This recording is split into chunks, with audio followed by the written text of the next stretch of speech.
Right there, YouTube. So what's up? So I've been having quite a few discussions online about things, and I wanted to bring up some past, some history.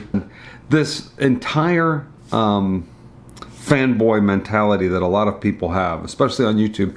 You always get fanboys. Now there's going to be people that like NVIDIA over AMD. There's going to be like people that like Intel over AMD. There's going to be people that like AMD over Intel. There's going to be people that like Canon over Nikon. There's going to be people that like Sony over Fuji or Sony over Canon, and Nikon over whatever. There's always people that are going to like.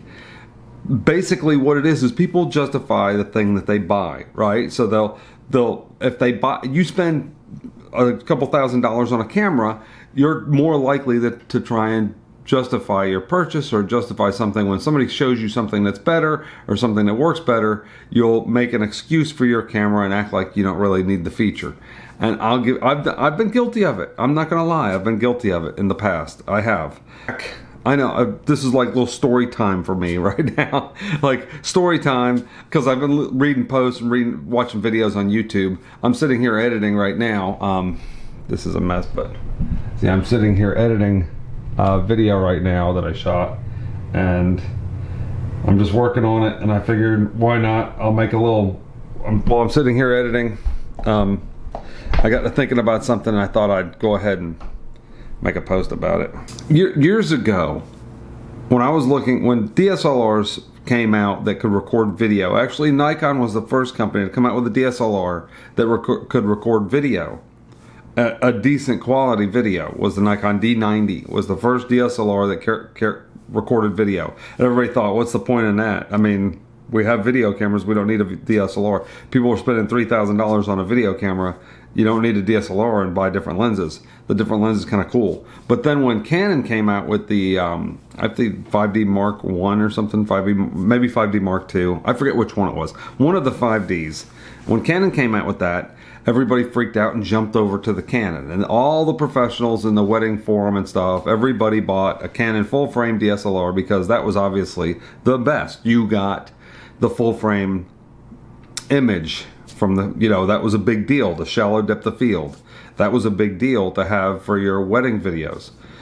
Well, I was shooting on, my favorite cameras at the time were, well, I started with I started with old Canon L2 or L1 high 8 camera, and then an XL1 DV camera, and that was miserable. The lens was heavy, but I liked the Canon cameras. I liked the Canon glass. Then I switched to Panasonic, and I had a DVX 100, and then I got a Canon JVC DV 500, which that thing produced fantastic images. I really love the JVC. It was actually a really good camera, especially for the price. For the price, you couldn't beat it. It was a big camera though, one on your shoulder. It was a DV camera, but it had a Fujinon lens, and you can change it to a Canon lens. Change out the lenses, but the lenses were pretty expensive. A couple $1,000 for a lens. Then I saw when people were jumping for the Canon DSLR, I didn't really want to go to a DSLR because I just got HDV videos. I was shooting on a Sony Z1 or something. I forget what it was. It was a Sony DV camera shot on DV tapes, but HDV 1080i or something. Anyway, so I was shooting on that, and I really didn't feel like changing systems to a buy a Canon DSLR and learn how to shoot on that. I wasn't really, and the problem that Canon had, the biggest drawbacks for me was that it only shot for like 12 minutes at a time. I needed to shoot a ceremony for at least 30 minutes, at least. Like 30 minutes would be like the minimum. If it cut off after 30 minutes, I could deal with that because I could just restart it. But I couldn't use it unmanned and stuff like that. So 12 minutes was just, there's no way. I can't shoot with a camera that only records for 12 minutes. So it was okay for secondary shots and stuff like that. Fantastic. The images coming out of the Canon 5D Mark II were absolutely phenomenal. I mean, I'm not going to argue there. The images were fantastic. I was on the DVX user forums, and I saw that Panasonic was coming out with a Micro Four Thirds camera that had unlimited record time, stereo mics. That was the other thing. The microphone was terrible on the Canon. It had stereo microphones, unlimited record time. You could record unlimited, It was a micro four thirds, so interchangeable lenses. So you could get, if you had a fast enough lens, you could get shallow depth of field with it, similar to a full frame. No, not as good. You couldn't get the compression, and the full frame image looks different. But it was still, I was already shooting with Panasonic and JVC and Sony and different stuff at the time. I wasn't brand loyal to any certain brand, but I thought, hey, I'm used to Panasonic. I like the way Panasonic colors look, so I'll pick up this camera. So when the GH1 came out, I bought one. Very first, early. I was early adopter. I got it fast, and I was in the DVX user forum, and a guy named Vitality, figured out how to hack it. Well, now he's actually got a completely separate thing called Personal View. His name back then, before Vitality, was Tester13. His name on the user forum was Tester13, and he figured out how to hack it to up the bitrate, because the bitrate on the GH1 was 17 megabytes a second, AVC HD only. And how AVC HD worked, and I'll explain something real quick. I have to bring this up and explain it. Is AVC HD is basically the exact same thing as H.264, which is the same thing as MP4 that you're shooting on right now. This is H.264. The Canon DSLR shot H.264. All the HD cameras that shot digitally were basically shooting H.264. Whether it was a .mov file, that's a wrapper. That's not the actual what is inside. What is inside was H.264. Just know that. Blu-rays are H.264 or MPEG-2, but H.264 gets the most information on the size of the thing. So 17 megabytes a second was kind of low. It should have been higher. Should have been around 20, 28. Somewhere around there, 30, 50 megabytes a second, even better. A little bit more to give it a little bit more. So if it got real busy in the scene, like a lot of grass or like waves or something with a lot of motion, you wouldn't get artifacting. So this guy figured out how to hack it. Well, the GH2 came out, and I think it recorded at 28 megabytes a second, AVC HD. And it improved. And if you look in my videos, you'll see that I reviewed, I don't know, what was it, eight years ago, something like that, a battery grip for a GH2.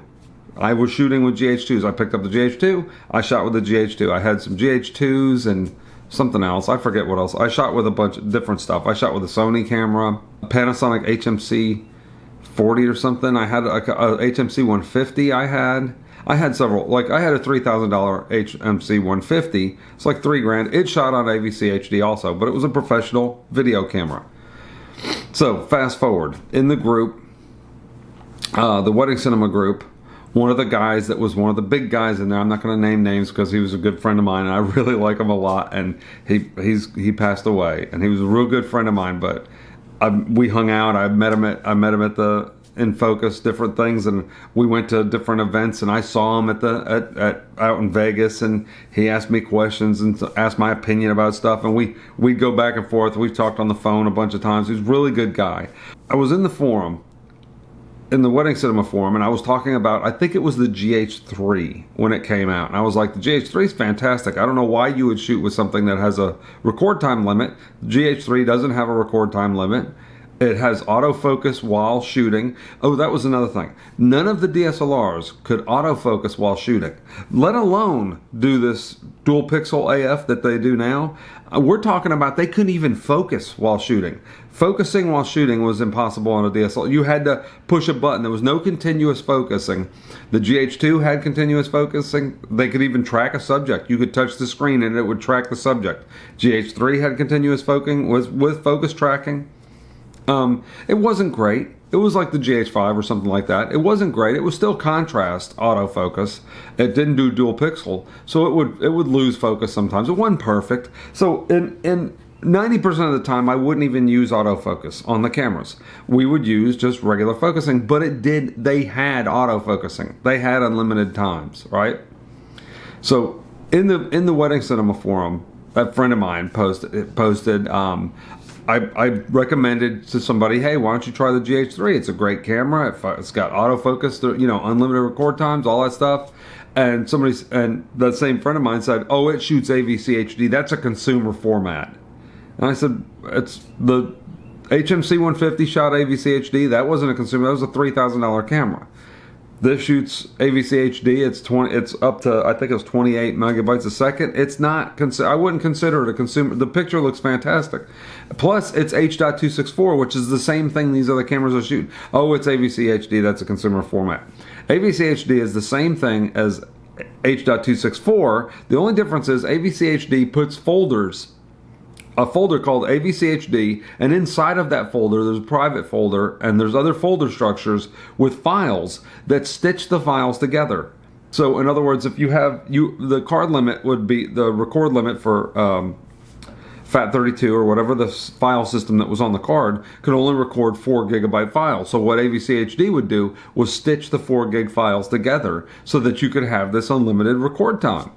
That's how they got unlimited record time. It just stitched them together. If your editing program could see AVC HD, you could drag the first file down onto your editing program and it would stitch them all together automatically, and you'd have a long file with no gaps in it. It would just be a one long continuous shoot. So you could shoot for 3 hours on one card. You could fill the card up with one continuous. If you had power plugged into your camera, you could set it up like a security camera and just continually record. It didn't overheat. It recorded continuously. This is the GH3 now. This isn't a new camera. This is years ago, and it still does it. The GH5 does the exact same thing. You can hit record, and it will just keep recording. It doesn't overheat. It doesn't cause a problem. It records longer than 30 minutes. You can just hit record and get going. It's just like a video camera. I haven't been eating. By the way, everybody, I've been on a diet, and this is what I do. I eat 1 meal a day. See, I'm changing the subject. Let me get back to the other subject. So it's a consumer format, blah, blah, blah. And I'm like, that's not a consumer format. It's just how the files are stitched together. It allows you to get over the 4 gig limit. So I was looking at his profile, and he was raving about the Canon C100. He went out and bought 2 Canon C100s. And I said, well, wait a second. Those shoot AVC HD. I thought that was a consumer format. Oh, you know what you're talking about. See, everything's fine. Nothing's as good as what I have until I buy something that's the same, and then it's fine. So you don't need to record over 30 minutes until I can record over 30 minutes, and then, oh, it's fine. It's not a big deal. So, and I've done the same thing with the autofocus thing, right? So I don't really go back to the thing. Even on Panasonic cameras, I focused manually most of the time. Now the lenses were focused by wire, so they weren't so good. But on a DSLR, they're not focused. They're usually pretty solid focusing. It's not by wire, and it's like if I focus with this 80 to 200, I can nail that focus quick on this thing. I can just boom, and it's locked in. I can see it. It's perfect. It's fast. It's not by wire. It's the actual lens moves. It's awesome. When you aren't focusing by wire, I got used to just focusing manually, even though I could use autofocus. Now I like autofocus. This G85 autofocuses right now. It's a vlogging camera, so I hold it up. It misses sometimes. I get a little bit of blur down then. Would I like it to be like dual pixel autofocus? Yes, I would. But when I'm looking to buy a camera that I want to pick a camera up. Oh, sorry, I bumped that because this is on it. I want to pick a camera up, a Nikon, and I want to point this thing and set it on a tripod, and I want to take this camera and click it into video and record a bride coming down the aisle, record something, the vows with a nice long lens on it, and get that nice shallow depth of field, that nice compression that you get with a 200 millimeter lens. I don't need autofocus. I'm not going to use autofocus. I don't care. I'm going to focus it manually, get it nailed on, and let it roll. I don't need autofocus. Now, would I like to have autofocus on it? Yeah. But I shoot those professionally. I shoot weddings professionally, and I don't need. I've never picked up the Nikon and gone, gee, I just wish this thing would focus. Never. Now, if I'm pointing it at myself like this, I'm like, oh man, I wish it would stick on the focus a little bit better. It's missing focus. But when I'm vlogging, I like autofocus. But other than that, I don't really need it. I can focus manually for 90%. Now, am I making excuses? No. Because I'd still like to have autofocus, don't get me wrong. But I'm not going to trash it because it doesn't have autofocus, because I don't use autofocus.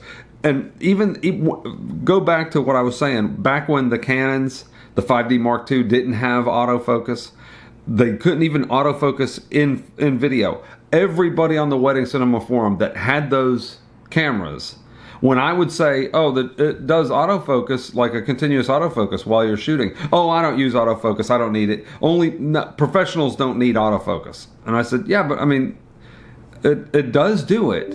And I agree. It does do it. Would I like a Canon or a Sony that does autofocus? Yeah. I'm not going to deny. I'm not going to go, oh, you don't need it. But I'm just saying, for my personal use, I don't really need it. Would I like to have it? Yes, but I don't need it. It's not something like, oh man, I hope this. So if Nikon comes out with a D760, right, and it doesn't have good autofocus in video, I won't care. I'll buy it. Does it shoot 4K video really pretty, really pristine? Yeah, if it does that and I can focus it, fantastic. Does it have the build of the D500? I care more about the build of the body, how it feels in my hand.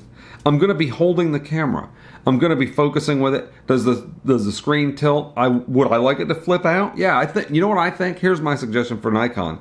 And this is a Nikon suggestion.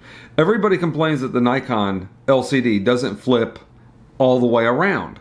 And the reason why is because the button's on the side of the camera. So this is a D600, but the button's right here. You can't flip this out because then the buttons would be blocked. Why don't they make the LCD all the way to the edge and put these buttons on the flip out part? So when it's closed, you get these buttons. You can access these buttons. When it's open, those buttons are facing forward. You could actually have them do other things on the front. They would be here. So the buttons would be facing this way, like on a flip out LCD. Why not put these buttons on the LCD frame? So the LCD frame goes over to the edge, to here, where the little button and joystick and stuff is, and then it goes over to here, and then the hinges right here, just like another thing, and have this flip out with the buttons on the front. Why not do that? They can put the buttons on the front, right? LCD can have the buttons on the front and have them light up on the D500, like the D500 does.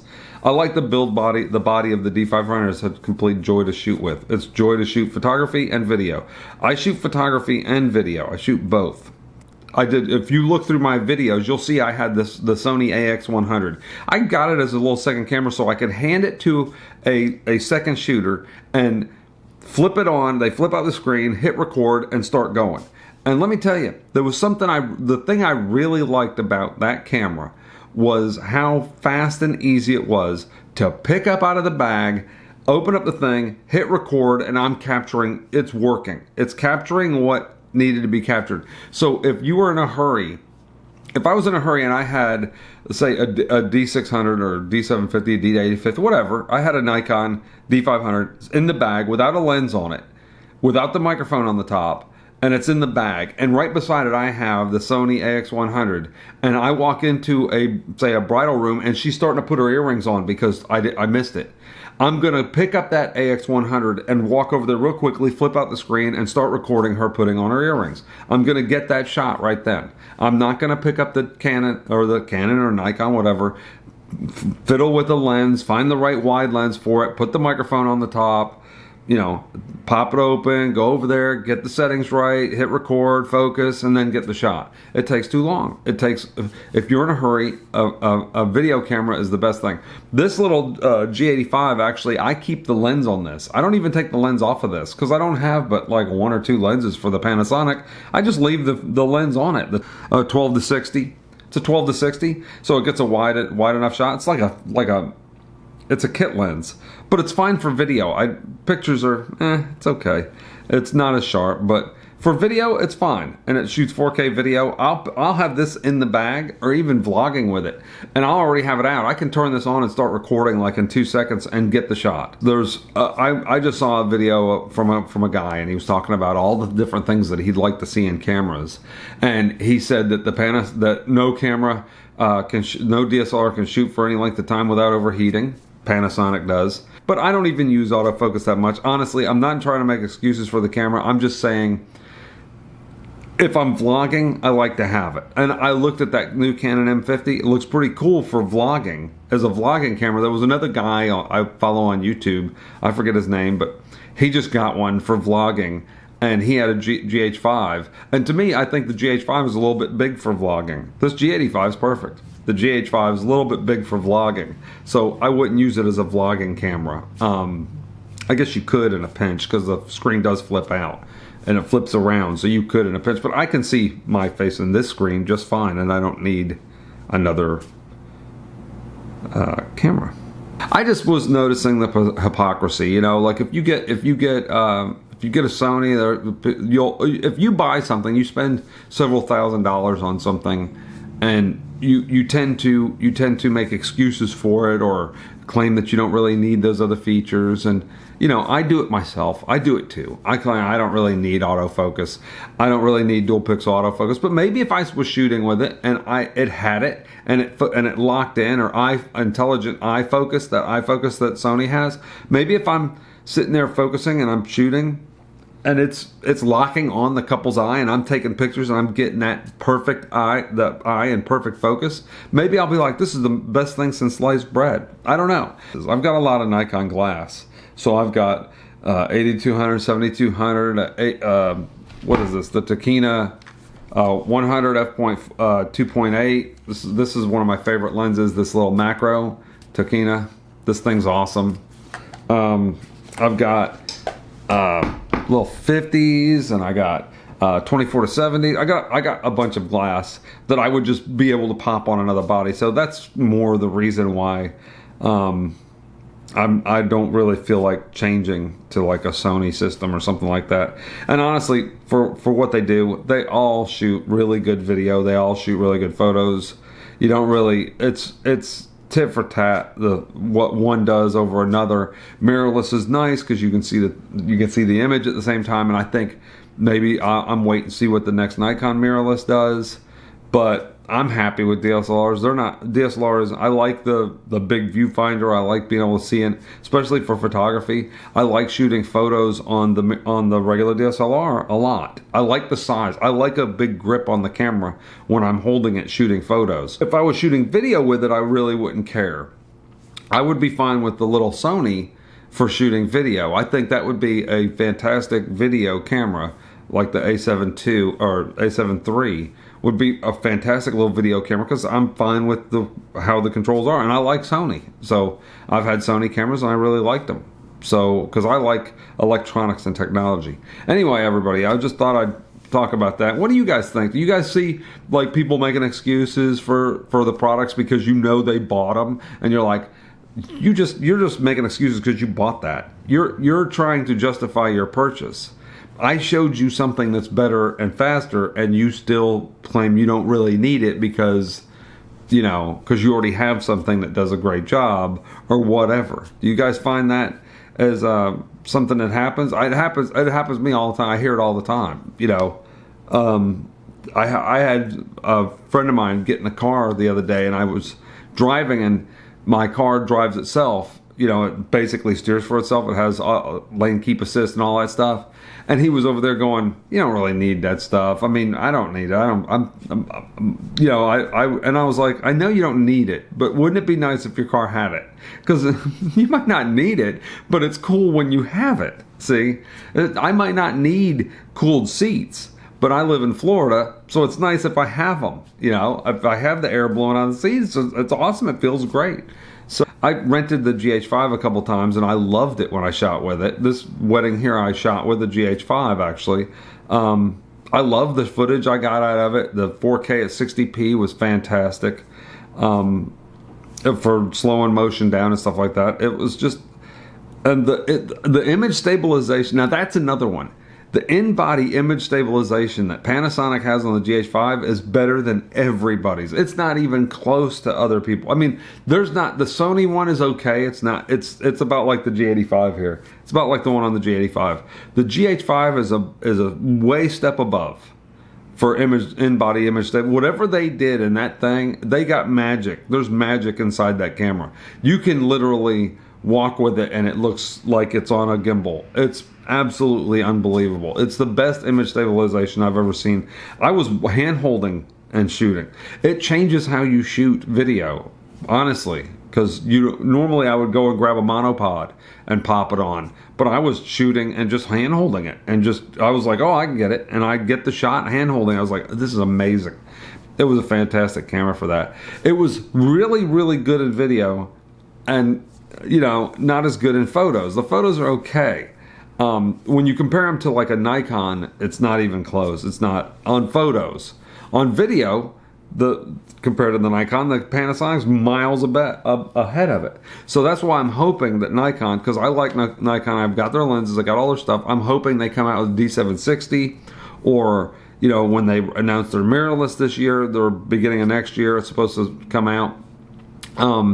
It does, you know, has like in-body stabilization that's good, and it has a bunch of those other features. Now that's a feature that I think is fantastic. I'd rather have in-body stabilization than great autofocus. That's a feature I would actually hold and use while I'm shooting a wedding, right?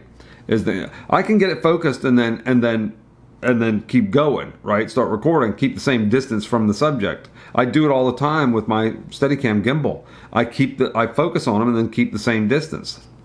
So it would, you know, to me, having in-body stabilization would be a bigger deal than having the dual pixel autofocus. The dual pixel autofocus is fine, but it seems like all the videos over the past, say, year and a half or 2 years since Canon came out with that, it's all been like, oh, well, it doesn't focus as good as the Canon. The Canon beats it in autofocus. The Canon beats it in autofocus. I'm like, okay, I don't use autofocus.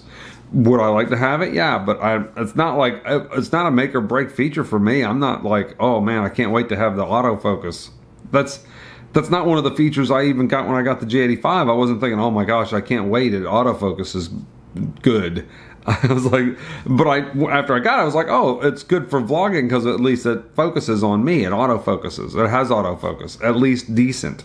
That was all I wanted. I didn't care about all that. I don't use it for stuff where I would need autofocus as much, like I said at the beginning of the video. Anyway, let me know what you guys think in the comments below.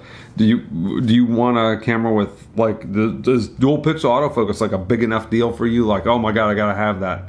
I gotta have that autofocus. Or would in-body stabilization be a bigger deal? Full frame be a bigger deal? You know, would it better low light? Would that be a bigger deal? What would you trade for dual pixel autofocus? In other words, if you had to give up one feature from the camera that you wanted, right? So if you said, well, I would rather have, you know, I would rather not have unbelievable night low light performance, just decent, like ISO 3200. I'd be like, oh, I'd be fine stuck at ISO 3200 as long as I had better autofocus. Or I would rather have, you know, 4K 60 than dual pixel autofocus. Or I would give up, you know, in-body stabilization than dual pixel autofocus. Which one would you give up for that? Or would you give up dual pixel? If you could have everything but dual pixel, would you do that? What do you guys think? Anyway, comment in the comments below. Sorry I haven't been on here doing as many vlogs or videos lately. I've been super busy trying to knock out some projects and get stuff done. You know, work waits. Anyway, holler at you later. I'm out.